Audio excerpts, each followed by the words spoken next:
Hey guys, it's Hillary. Welcome back to my channel, Enneagram and Coaching. Today we are going to be discussing the Enneagram versus Myers-Briggs. When we think about personality, like typologies that are out there, these are the two that most people relate to and talk about. I get so many comments from you guys about, okay, I know your Enneagram type, but what is your Myers-Briggs? And I would say, people do use both systems, so like today we're going to talk about, well, what do they have in common and what makes them different?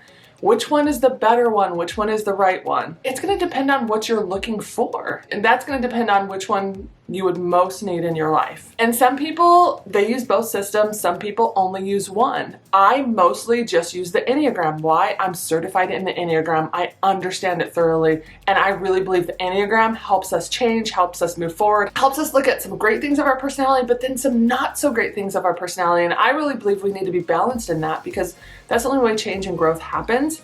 And so I teach the Enneagram, but then you have the Myers-Briggs, and my son Ethan, he's probably more into the Myers-Briggs than the Enneagram. The Myers-Briggs to him, he's a type 5 on the Enneagram, and he knew his Myers-Briggs before he knew his Enneagram number. And I think he understood the Myers-Briggs a little bit better. And so like I said, some people use both. Some people know this is my Enneagram type, this is my Myers-Briggs type.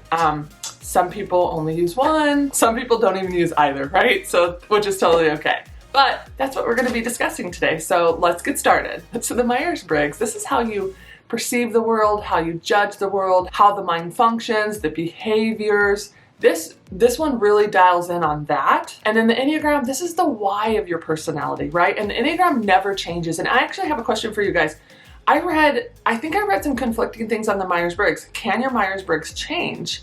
Let me know in the comments below what you think. And I'm not certified in the Myers-Briggs, so I honestly don't know that answer, but I do know the Enneagram, your Enneagram type, the one that you most use, the dominant one, that type never changes. And that is the why behind what you do. The Myers-Briggs is about cognitive function, which is how you receive and process information and make decisions. The Enneagram is about why you do what you do. What are your motives? What are you running towards? And so it's definitely on the why. And so internal, the heart. And when I say the heart, it's the basic fears, basic desires, core longings, core weaknesses. It really focuses on that. And if you learn about those four things, you'll usually know which type you are in the Enneagram. The Enneagram mainly focuses on the three centers of intelligence, which is the heart, the head, and the gut. One of these is your go-to emotion. So the head is thinking, and then the emotion is fear. The heart is feeling, and the go-to emotion is shame. And then the gut is instinct. So you have that gut instinct, and the go-to emotion is anger.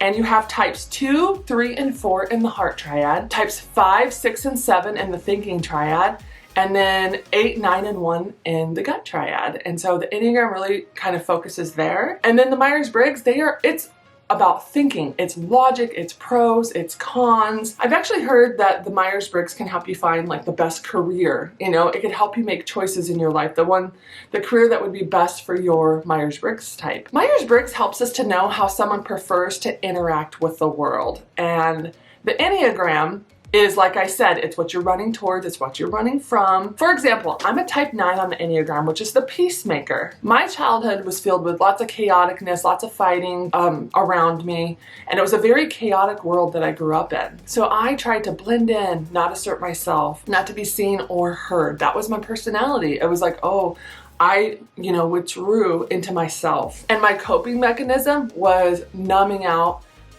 And for me, it was books. And so I love to read, and I would just get lost in these books. And that's my coping mechanism that I developed as a child. And that is what the 9 does. That's the 9, the peacemaker. That's one of their coping mechanisms, is numbing out and trying to find your inner peace in here versus when your whole world is kind of chaotic. And that is one way that I developed as a child to cope. The Enneagram deals with childhood wounds, right? Kind of like what I just described. And the goal of the Enneagram is to make sure that you're not taking those same coping mechanisms into your adult life, because you're not a child anymore.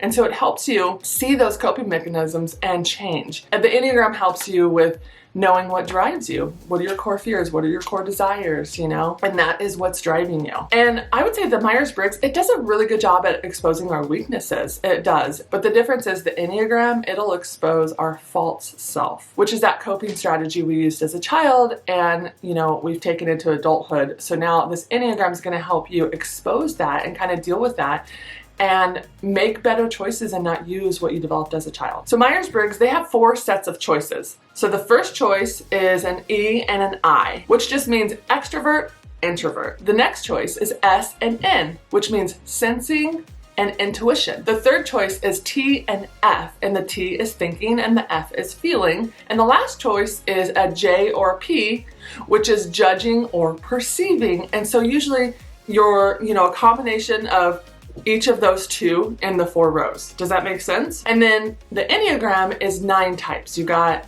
the peacemaker, you have the perfectionist, type 1, type 2, the helper, type 3, the achiever, type 4, the individualist, type 5, the observer, type 6, the loyalist, type 7, the enthusiast, type 8, the challenger, and type 9, the peacemaker.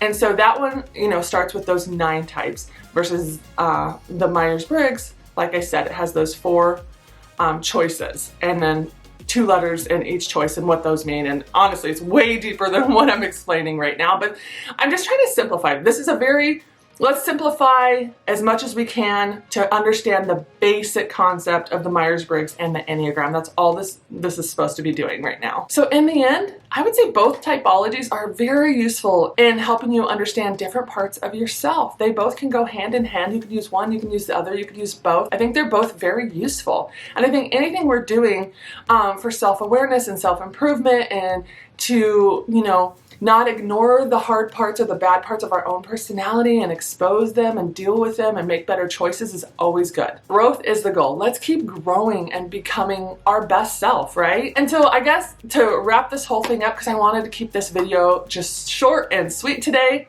what are your thoughts? Do you know your Myers-Briggs? Do you know your Enneagram?